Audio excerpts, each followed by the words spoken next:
Arrête de te faire des films sur l'amour. Ce n'est pas se perdre dans les yeux de l'autre, ni cette histoire romantique que tout le monde te vend. Non, aimer, c'est avancer ensemble dans la même direction. Et c'est là que la plupart des gens échouent. Antoine de Saint-Exupéry n'a jamais dit que l'amour, c'était des papillons dans le ventre ou des textos sans fin. L'amour vrai, c'est un engagement partagé, un futur commun. Mais qu'est-ce que ça veut vraiment dire? Que pendant que tu cours après les sensations, ton cerveau te piège. Oui, ton cerveau. Cette machine chimique qui te manipule avec dopamine, sérotonine, oxytocine, vasopressine. Toutes ces molécules qui te font croire que tu es fou amoureux, alors qu'en réalité, tu es juste pris dans un système de récompense. Tu crois aimer? Non. Tu es dépendant. Et si tu penses que ça disparaît après 3 ans, détrompe-toi. C'est là que la vérité éclate et que ton cœur commence à se poser de vraies questions. Le piège chimique est le mythe des 3 ans. Au début, tout est intense. Tu es euphorique, tu te sens vivant, chaque moment avec l'autre déclenche un cocktail hormonal qui te fait planer. Mais voici la vérité que personne n'ose dire. Ton cerveau est résilient et il s'habitue à tout. Ce que tu appelles amour, au début, ce n'est qu'une illusion chimique. Après 3 ans, le mythe de la passion s'effondre, la dopamine baisse, l'oxytocine s'éteint un peu, et toi, tu commences à te poser des questions. Est-ce que je l'aime encore? Et si je te disais que ce moment n'est pas un problème, que c'est là que tu réalises si tu es vraiment avec la bonne personne, ou si tu as été aveuglé par les sensations, tu étais ébloui par l'euphorie. Mais cette euphorie ne cache pas que tu ignores les défauts et problèmes. L'amour n'est pas ce que tu crois, c'est une épreuve, un test brutal de réalité. Le biais du coup irrécupérable et les chaînes de l'amour.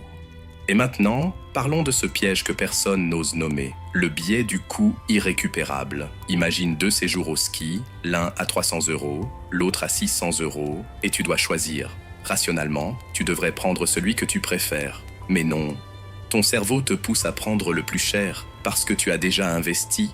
Cette même logique s'applique à l'amour. Tu restes dans une relation qui ne te rend plus heureux parce que tu penses que tout ce que tu as vécu ne doit pas être gaspillé. Arrête de te mentir, c'est ton cerveau qui t'enchaîne au passé.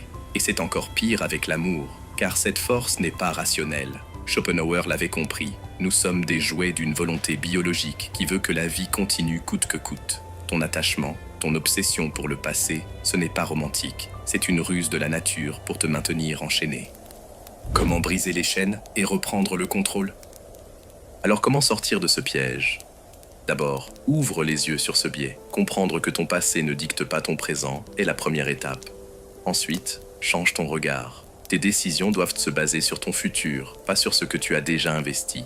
Tu ne choisis pas par peur de perdre, tu choisis par désir de construire mieux. Chaque rupture, chaque choix difficile, chaque moment où tu as cru perdre ton temps, ce n'était pas du temps perdu, c'était un apprentissage brutal, mais nécessaire. L'amour n'est pas une question de confort, ce n'est pas un jeu de souvenirs embellis, c'est une construction consciente. Si tu continues à être esclave de ton passé et de tes émotions, tu restes prisonnier. Mais si tu prends conscience de la chimie, des biais et des chaînes invisibles, tu peux enfin te libérer et décider de l'amour que tu veux vraiment vivre. Alors, ose regarder la vérité en face. Aimer n'est pas romantique, ce n'est pas magique, ce n'est pas sécurisant. Aimer, c'est une lutte, un choix conscient, un combat contre ton propre cerveau qui veut te maintenir attaché au passé. Et si tu penses que ça te fait peur, parfait. Ça veut dire que tu es en vie, que tu peux décider, que tu peux enfin prendre le contrôle de ton cœur et de tes décisions. Arrête de te mentir.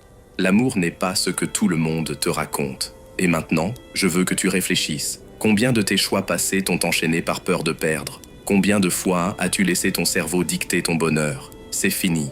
Commente ce qui t'a le plus frappé, partage ce que tu penses et surtout, arrête de laisser ton passé décider de ton futur amoureux